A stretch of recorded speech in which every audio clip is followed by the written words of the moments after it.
throw me that whip? Yeah, it's gonna be a doozy of a sermon today, people. Here we go.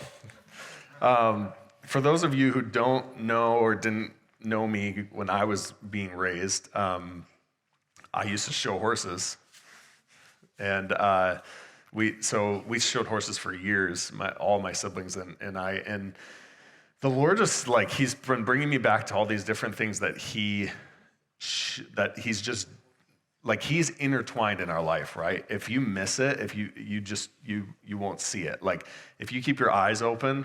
And honestly, Nate Thompson's somebody that I think that has taught me this, to just keep my eyes open and just watch for little things that the Lord can teach you throughout what you do. And so I used to show horses. We did Western riding, English riding. I don't even know what it's called. Yeah, well, we did. But he was trying to make a joke. I'm like, it's not funny because it was real. And we did I can't remember what it was called, but it's essentially where you show your horse on your feet. You're walking around with your horse and whatnot. And one of the things that my grandpa right here, Jim McKinney, just horse whisperer, he taught us this, and we started to teach our horses this. And there's something you do with horses to help them learn to trust you and to remain at rest in the midst of a lot of noise and different things that happen. And so when you're training a horse to not depend on its own nature. You're teaching it to depend on you. Anybody ever been around a horse before? Horses, they're a prey animal. They're not made to defend themselves. They're made to run. And so when something bad happens or something scary happens, their go-to is, I need to get out of here because I can't defend myself, so I'm going to run. And so one of the things we would do to teach our horses is we would have them in a round pen. We would have them stand still. And what we would do is we'd run this whip all over their back, underneath of them, around their feet. And you would just do that. And as you can kind of hear, you put a plastic bag on it, and that little bit of noise, what does that do inside their head? It goes, rattlesnake. You're teaching it that there's something that could be happening, danger, danger, danger. And what you're doing is you're teaching it, no, I'm here, listen to me. And they're like, oh, I'm getting and I used to have a horse that was just like, oh gosh. You bring the thing out, you start running around its back, it's like, oh. Everything in it was just tense, and you just running it all over its back and around its butt and around its feet, and you're just this is all you're doing, and you're telling it, stay still, be still, and it starts moving. And what you would do is if it started reacting, you'd make it run. It'd run around circles, you'd stop it again, and you would do it until it learned to just be at rest. Okay, you're not going to be at rest, run again. Stop. Now we're going to do this. We're going to just put this all over your body and until they could just chill. And what it was doing is you're teaching the horse, listen to my nature because my nature will protect you. Okay? This is not, it's just a simulation. Okay?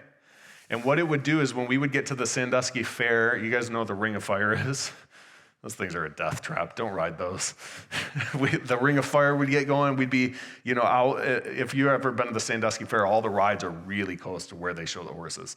And all the rides would be going, people are screaming and stuff like that. And you always knew whose horse was well trained with this when the ride started going, because people just start screaming, it's just chaos. And some horses just, oh gosh, what do I do here? But my horse just stand there and be like, oh, that's nice. I'm more interested in what's happening on my back than what's going on over here. And so it started to get to a point where the horse was so dependent of me that when I got nervous, it got nervous. And so the horse, they have incredible attunement to who they're with. And so I was telling Lydia this, that when you're on a horse, if your legs tighten up even a little bit, they start getting nervous because they're like, oh, you're not comfortable? That means I'm not comfortable. And so this is actually a double reverse, little horse info. It's a double reverse, double problem when you start getting nervous, when you trained a horse really well to depend on you, then you start getting nervous and it starts freaking out because it's like, oh no, you're nervous. That means I'm nervous. And I just started thinking about the Lord with all this of like, he is never shaken, right? Never shaken, never moved, never troubled. And so like a horse depends on its owner to not be shaken, we can depend on the Lord not to be shaken. And what this thing does is you're not using it to punish the horse or anything like that. You're teaching it to depend on the nature, to be captivated on what the owner, what the trainer, what the rider is trying to say, not to be captivated by other distractions. Yeah. So you can go on a trail ride, you can go through unknown territory, you can walk in places you've never walked before, and when you hear a little noise of just a plastic bag just flying down a dirt road, the horse doesn't go, oh no, that's a rattlesnake. It goes, oh, it's just what I've heard before. I've seen this, I'm not shaken. I'm not distracted, I'm captivated by who's on my back. Is this making sense? Yes.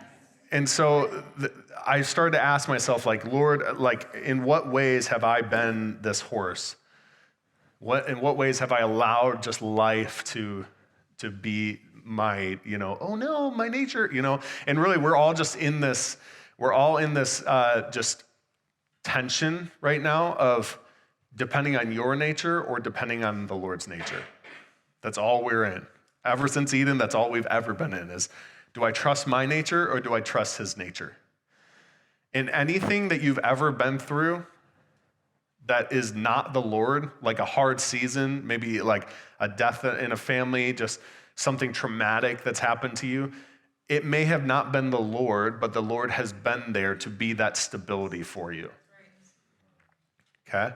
It doesn't make the wrongs right, and it doesn't make what maybe somebody did to you or the death in a family or whatever, it doesn't make it right, but what it does is it's an opportunity to lean on the steadfast faithfulness and steadiness of his nature. Like a horse, okay? Because a horse that does not lean on its rider's just confidence is a nutso horse. Like I've seen Grandpa try to get a horse into a trailer before and it did a full-on backflip. That horse did not care what the master wanted, and in reality, it just hurt itself more out of its own fear of not going in a trailer.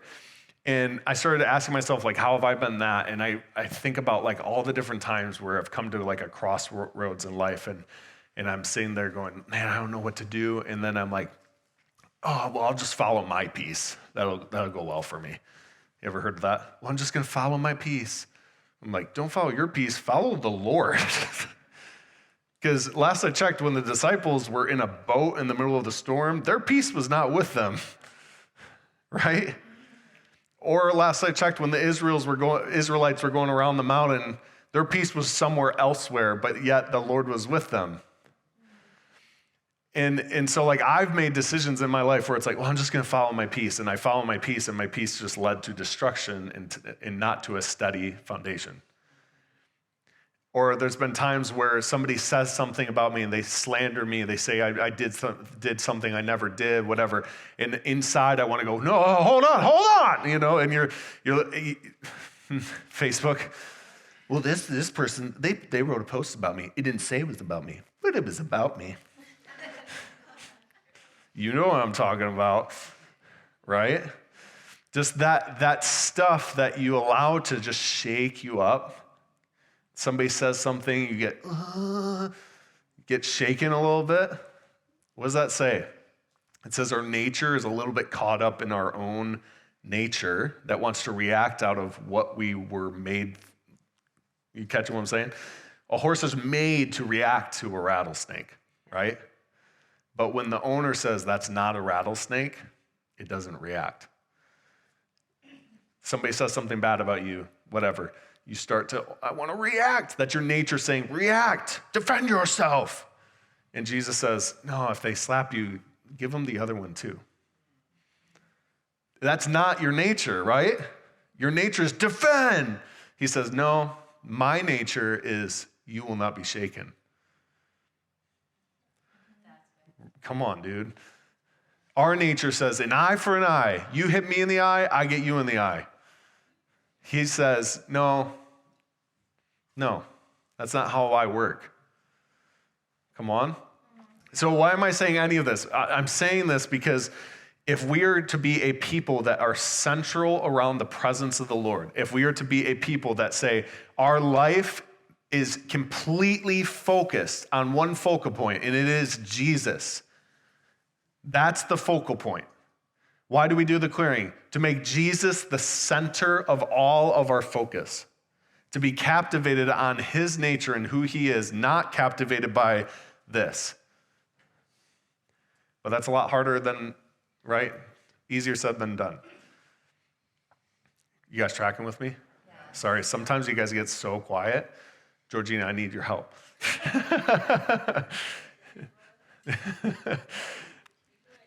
Thank you. That's all I needed. I'm good now. I won't be shaken. That's my nature. So Moses, I think, is a great picture of somebody who was just dialed in on the Lord. He led the Israelites so well through the desert out of Egypt, just centered on who the Lord was. So Exodus 33:14, it says this. It says, and he said, my presence will go with you and I will give you rest. That's the Lord. And Moses said to him, if your presence will not go with me, do not bring us up from here. For how shall it be known that I have found favor in your sight and I your people? Is it not in how, I'm sorry, whoa, my notes got all confusing. Let me just read here. For how shall it be known that I have found favor in your sight, I and your people? Is it not in your going with us so that we are distinct, I and your people, from every other people on the face of the earth? Dude, come on. He's like, you know what makes me different and us different than everybody else is our Lord is with us. What makes me secure is knowing that you are with us. If you're not with us, I ain't going. I'm not going to go. And we in this just this Christian culture where it's so easy to just be like, well, I saw this beautiful, this person said something so good on Instagram, so good, so powerful. I'm changed forever. We hear these little snippets of revelation and we're like, let's just take that, God gave you a promise, so go, right? And the Lord might be going, wait. What is that? That is us depending on man to validate us and validate us into what we were created for, rather than going, I'm not going to go anywhere until you say go. If you stop, I'm stopping. If you say go, I'm going. If you go 1 inch, I'm going 1 inch. If you back up 2 inches, going back 2 inches. You're hearing what I'm saying. So when we would show our horses, when we would be on the ground with them walking around, there's this thing where I got to come down here.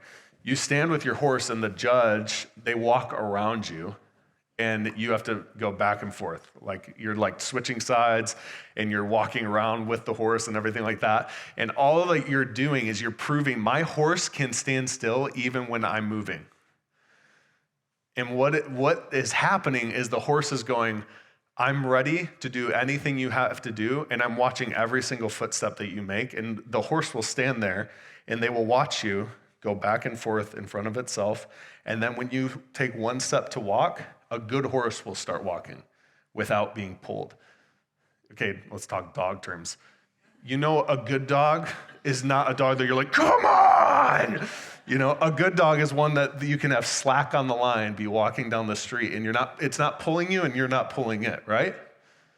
Okay, that's probably a little easier to understand. It's the same with Moses. Moses is like, I am not going to be a dog that pulls ahead of you. I'm also not going to be a dog that you have to pull. I want to be right there by your side. I'm not going to be distracted by all the noises and all the different things that are happening. I'm going to be so captivated by everything and every move you make so that as soon as you take one step forward, I'm already there. When you take one step back, I'm already there. When you turn, I'm ready. Why do we need this? Because we tend to get really distracted by everything going on online. I was talking to Dave about this, everything that's going on in the news. Our eyes start to get captivated by so many different things. We get distracted, but if we're captivated on who the Lord is and his nature, his character, his presence, and making sure that he is central, the focal point of our life, you have guidance. You're like, I don't know where I'm going. I don't know what my life is unto. I don't know what I'm doing. Anybody ever been there? Where is my life going? What is my life unto? That is proof he needs to be the focal point. Because if he isn't the destination, then you're on the wrong journey.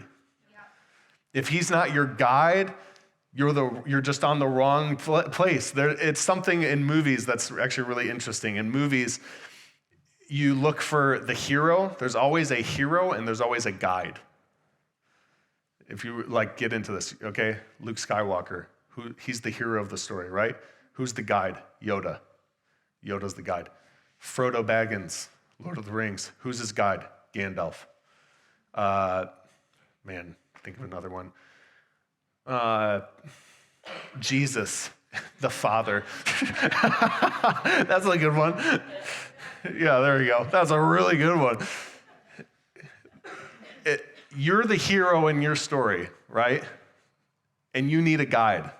And the Lord is your guide. If you do not have a guide, you don't get to the promise that you're going to. Guaranteed, you don't get there. Why?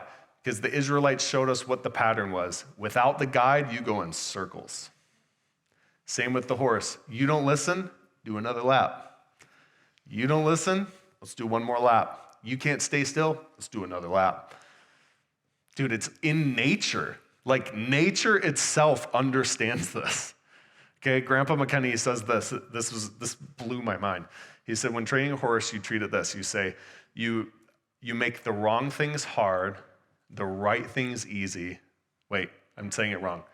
Grandpa, the wrong things hard, the right things easy, and you reward the slightest try. Same with the Lord. He makes the wrong things hard. He makes the right things easy, and he rewards the slightest try. Dude, come on, Grandpa. That's Jim McKinney right there. Okay, Exodus 40, it says this, then the cloud covered the tent of meeting. This is Moses just came down the mountain. He's transfigured. His face is glowing. Okay, the Lord comes down, comes into the tabernacle. Then the cloud covered the tent of meeting. And then 35, and Moses was not able to enter the tent of meeting because the cloud settled on it, and the glory of the Lord filled the tabernacle. Throughout all their journeys, this is Israel, whenever the cloud was taken up from over the tabernacle, the people of Israel would set out. But if the cloud was not taken up, then they did not set out till the day that it was taken up. For the cloud of the Lord was on the tabernacle by day, and fire was in it by night, and in the sight of all of Israel throughout all their journeys. So all of Israel, that last verse, it was in the sight of all of Israel. All of Israel had their eyes set on this thing. There is glory and fire in that tent. Oh no, the fire just lifted and it's going somewhere. Pack up, get your tents ready, kids, we're going. That's what was happening. And then it would settle down somewhere. They would say, get the tent, get it. It's like catching it. You're like, oh. They're like, okay, it's settled. Now make camp. We're staying here until it goes somewhere else. Oh, man. That's captivation. That's someone who was not distracted by other things. And yeah, if you read in Israel, there's a lot of really distracted people. But Moses was just so lasered in. He's like, if we do not have him, like the last verse said, if you do not go with us, what makes us any different than any other nation? The only thing that makes us different is that you are here with us. Come on. Thank you. Come on, more, Lord. Amber's just drinking right now. She's been to the wine with the Lord. Man, dude, this is just everything. This is What was Jesus' secret? Jesus' secret to his ministry was escaping, going to the Father. I have to be alone. I have to be with the Father. They're like, how are you doing this? I don't know, understand. I only do what I see my Father doing. I'm just, we're going here. Okay, now you want me to go to this town, but Lazarus is dying. No, I have to go here. Guys, think about it. If you just read through Jesus' whole life, it is astounding how much our nature would say, no, I can't go because my friend Lazarus is dying. He's my best friend. I can't go. The Father's like, no, trust me. Go here. And when you go here, you're going to heal this person. You're going to heal this person. And then you might find out that something bad happened, but don't worry, I'll restore it. He raised Lazarus from the dead. What is that? It's complete yieldedness and captivation on the Lord. Jesus just shows that. So there's somebody else that I really, really respect. I'm actually going to skip that one quote there, Elliot. Everybody thank Elliot for just following me. ProPresenter is one of the hardest things to do, by the way. They are awesome. Okay, so go to Numbers 13:26. I want you to picture this. So Caleb, anybody know who Caleb is? Caleb represents the tribe of Judah, okay? The 11 people from each tribe of Israel, they go in. Here's the promised land. The promised land is there. We're going to send 12 of them in to tell us what's going on in there. What are the people like? What's the food like? Just go in and tell us. Caleb is from the tribe of Judah. Guess who else is part of the tribe of Judah? Jesus. Guess who else is part of the tribe of Judah? David. Okay? Just little ties. Okay, so it says, and they came to Moses and Aaron, to all the congregation of the people of Israel in the wilderness of Paran and Kadesh. They brought back word to them and to all the congregation and showed them the fruit of the land. And they told him, we came to the land to which you sent us. It flows with milk and honey, and this is its fruit, giant grapes. However, the people who dwell in the land are strong, and the cities are fortified and very large. And besides, we saw the descendants of Anak there. The Amalekites dwell in the land of Negev, the Hittites, the Jebusites. Continuing on, verse 30. But Caleb quieted the people before Moses and said, let us go up at once and occupy it, for we are well able to overcome it. So all of these spies, they're all like, okay, there's giants in the land. They're huge. What's happening is they're sowing doubt, okay? This is happening in real time. They're like, man, there's just huge people there. There's too many of them. And what they're doing is they're adding that nature of doubt and scarcity that the Lord will not come through. I just don't know. I don't know. And then what does Caleb do? He goes, shh, quiet. If we go right now, we can take it. Right now. Right? Like, they can see their promise that they've been waiting for such a long time. It's right there. He goes, shh. If we go right now, this thing is ours. It's ours.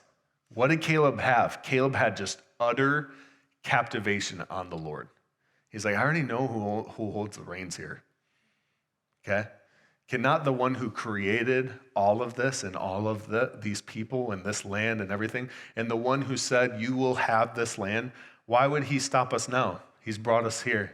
Shh. He's quieting the nature in everyone else's heart that says, run. He's going, no, I'm not going to be shaken. Come on. In verse 31, the men who had gone up with him said, we are not able to go up against the people, for they are stronger than we are. So they brought the people of Israel a bad report of the land that they had spied out, saying, the land the which we have gone to spy it out is a land that devours its inhabitants, and all the people that we saw in it are of great height.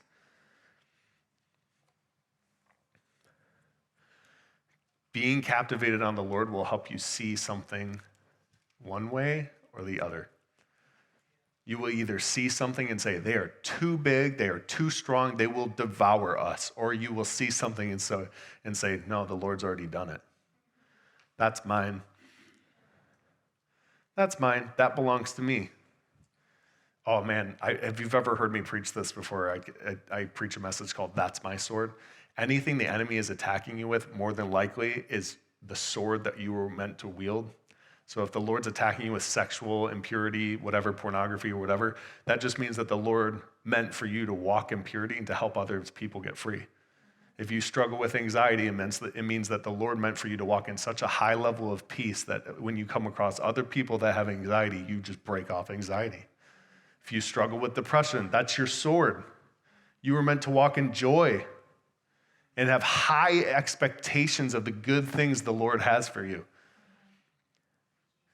That captivation will switch everything. It just will. I'm not saying mental illness is not real. I'm saying it's very real. But what does the Lord have for you? Your reality might be, there's tons of giants. There's giants everywhere. And your giant right now might be your mental illness. But the Lord's saying, I have a plan to take that giant down. Otherwise, let's go around the mountain again. Because he cannot take you into his promise unless you have overcome. And guess what? Jesus says, I have overcome. It says, I have overcome by the blood of the Lamb and the word of what? The testimony. The testimony is the story of what the Lord has taken you through. Dude, I'm preaching this morning. There's so much more for us. Like Amber said last week, there's so much more for us. And we'll go to church and things will be good, But it's like, no, make him the focal point of your life. And guess what? All these other things start falling away. Luke 8:22. Last one. We're landing the plane right here. One day he got into a boat with his disciples, this is Jesus, and he said to them, let us go across to the other side of the lake, and they set out. And as they sailed, he fell asleep. And a windstorm came down on the lake, and they were filling with water and were in danger. And they went and woke him, saying, Master, Master, we are perishing. And he woke and rebuked the wind and the raging waves, and they ceased, and there was a calm. And he said to them, where is your faith? And they were afraid. And they marveled, saying to one another, who then is this, that he commands even the wind and the water, and they obey him? I want you to look at two things here. Being captivated by the Lord gives you the ability to sleep in the middle of a storm. The Lord's breakthrough will give you rest in the middle of a storm. The hardest season in your life, the hardest seasons of your life, if you are with the Lord and captivated by him, I promise you, you can rest like Jesus did on that boat. It's truth. I've seen it in Brad. I've seen it in people who go through really, really hard things. When they are just set on him, it's like butter. It's not, oh my gosh. Like we flew home from Florida after our cruise. We were on it, and we're all laughing. We were, I'm going to preach about this one day, use this example. We hit turbulence, and it was like, whoom, and we were like going all over the place. It was the worst turbulence I've ever been in, and we've been on a lot of flights. And literally, I put my arms across my boys, and I'm just like, I'm just like speaking in tongues immediately, like, Lord, we're about to meet you. Like, here we go. And it was so funny. Knightley goes, boom, like really big drop to where you can see the wings flapping. And I'm like, it's a problem when the plane's like, I'm a bird now. And Knightley's sitting there in his seat, and he just goes, I like it, keep going. And I'm just like, son, we're about to die. Like, it's not the time right now, son. And they're all just giggling away. And that was just such a perfect picture of just people who are like, my father's got me, we're good. Well, like my hand is just, oh gosh. Like every bricker's about to die in one plane. Good luck, Brad and Cheryl. They had such an ease about them, and that's Jesus is just in this boat with the Lord, like just with this easiness of just, we are totally fine. Okay, but I want you to look at something. When Jesus rebukes the storm, what happens in the disciples? They were more afraid of Jesus than they were the storm. And I don't mean fear like, oh my gosh, he's terrifying. I mean, there was an element of reverence to be like, the one who spoke water and wind into existence is sitting in the boat with us right now. And so there was a level of reverence of like, he is superior and above everything that was about to destroy us. And that reverence of like, the Lord God Almighty is sitting in the boat with us. And we were scared of some wind and waves. In reality, the one who literally brought it all into existence is right here with us. What they were distracted by was just gone. Because now they were captivated by the man who is sitting in their boat. And all of a sudden, the waves that seemed really, really big were just shrunk down because the man of the one who spoke things into existence from the very foundation of the earth was just there.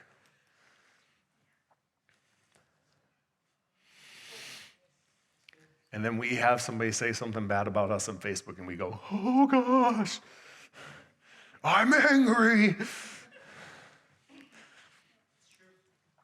And the Lord's just like, just be still. Like when life starts happening, and you say, well, why does God let bad things happen?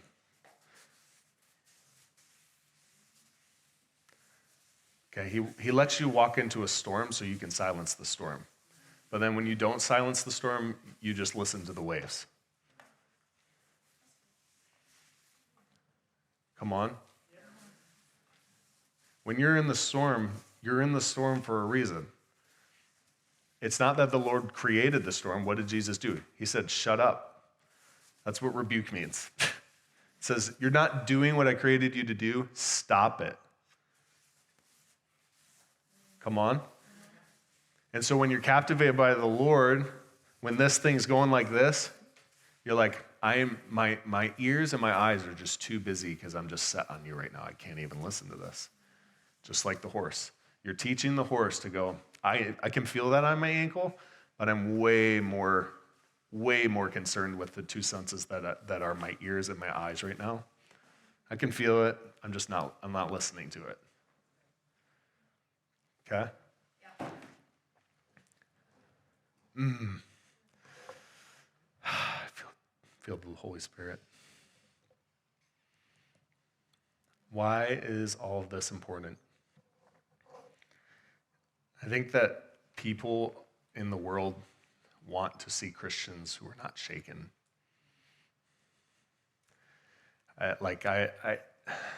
I've seen people get rattled. It was about, a year ago, we went through something that was hard not to get rattled, but people were like, oh, man, you're just solid. It's like, because Jesus doesn't change. He didn't change. Between knowing one thing and then the next day you're like, wow, something dramatic just happened. Jesus wasn't different over that time. And he's surely not in heaven going, whoa, what do we do here? He's not doing any of that. It says that he sits in heaven and he laughs at the plans of the enemy. He's going, it's a good try. Who said it? Was it a couple weeks ago? Maybe it was somebody else I heard that God doesn't do, was it last week? You said the devil doesn't do anything new. That was amazing. Devil can't do anything new. God speaks things into existence. So you're like, I don't know if there's a way out of this. Dude, he can just create a new way out of this. Oh, man. And so I've been loving the Lord for, man, it's been almost 15 years of just like passionate following the Lord. And I've never once woken up one day going, I just don't think I don't think he's enough for me. I just don't think, I've not had any thought of the option of being able to walk away from him because he's been so stable. He's been too foundational for me. Is this making sense? And man didn't create that for me. Church didn't create that for me. Me and Jesus, that's where it came from. Jesus said, if you build your life on my words, boom, solid foundation. Dude, is this making sense? Yeah. What am I telling you right now? I'm telling you, if you build your relationship with the Lord based off of me, you're going to sink. You will sink. But if you're just captivated, your focal point is the Lord. The Lord, the Lord, the Lord. Not the clearing, not, I just love Ethan's passion. Not, Lydia's worship is so awesome. No, the Lord. Because guess what? I don't go home with you. You don't have my voice with you. You don't have Brad's voice. You don't have Lydia's voice. You don't have Lydia waking up like, I do. I do. I wake up when the music fades. Not really. See, that's really why I've been following the Lord so long, is I have a built-in worship leader. Just kidding. Okay. It is completely possible for you to never be shaken by this life. It is.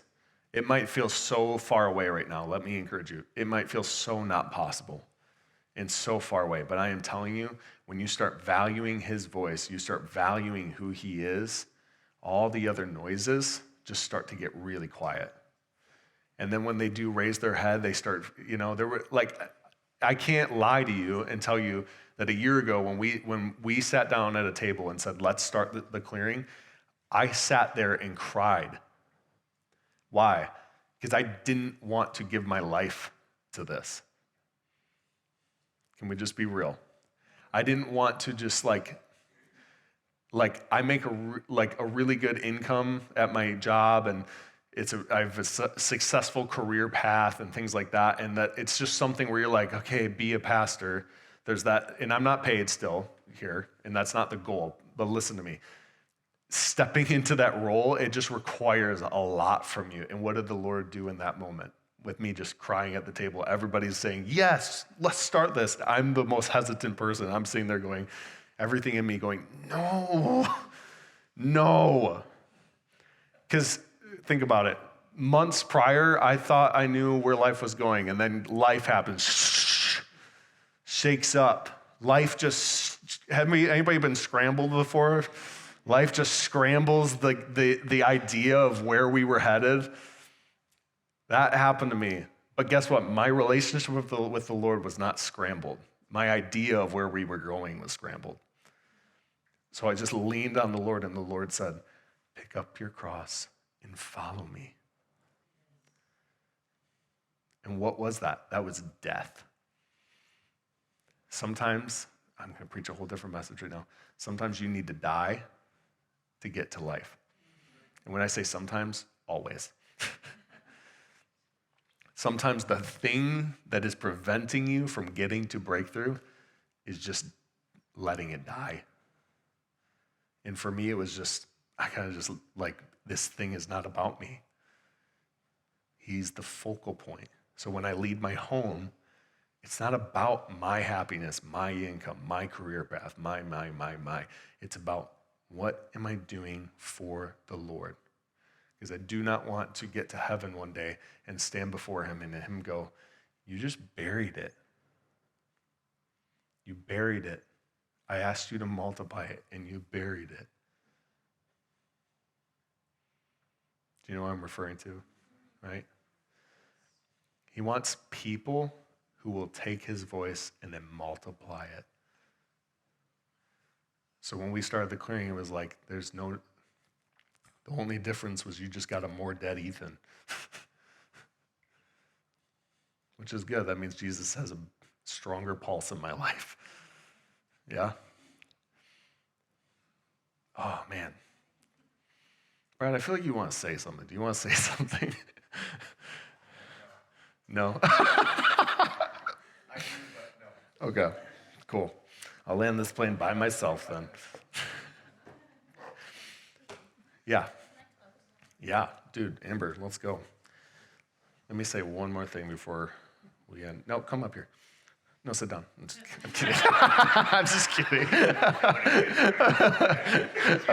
I feel you can't believe you fell for the second one. Well, I do what I'm told. She's so good. Yeah. Scott was like, he was like, get me a boat for my birthday. She was like, okay. He's like, no, don't. No, do it. We did it. Yeah. It's so funny. We need to be obedient, okay? Like, this was the other thing I was going to say later is we'll talk about sin later, okay, this year. Like, we'll talk about sin, and we'll talk about living a holy and righteous lifestyle. We will, because I'm telling you, sin is the biggest thing that's stealing from your life right now. If anything's stealing from you, it's all routed back to sin.